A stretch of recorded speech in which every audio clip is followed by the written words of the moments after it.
আসসালামু আলাইকুম। আজকে আমরা টাইটেল ট্যাগ সম্পর্কে জানার চেষ্টা করব। টাইটেল ট্যাগের আসলে কাজটা কি, বেসিক্যালি আমরা ওটাই জানার চেষ্টা করব। কার্সারটা যেই জায়গায় পয়েন্ট করা আছে ওইখানে লেখা আছে গুগল এবং গুগলের একটা লোগো। আমি ভালো করে দেখাচ্ছি। এই যে এইখানে এই জায়গাটাকে বলা হয় ব্রাউজারের ট্যাব বার। তো এইখানে যদি কোনো লেখা দেখাইতে হয় তখন টাইটেল ট্যাগের মাধ্যমে ওখানে দেখাইতে হয়।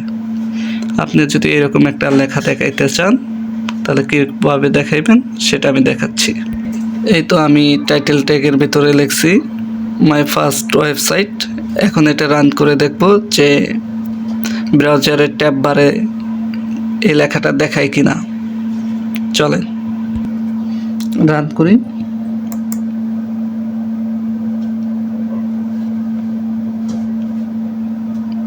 এই তো এই কোনায় দেখেন, এই যে এই কোনায় আমরা দেখতে পাচ্ছি যে মাই ফার্স্ট ওয়েবসাইট লেখাটা আছে, যেখানে কার্সর পয়েন্ট করে আছে। এই যে ঠিক আছে।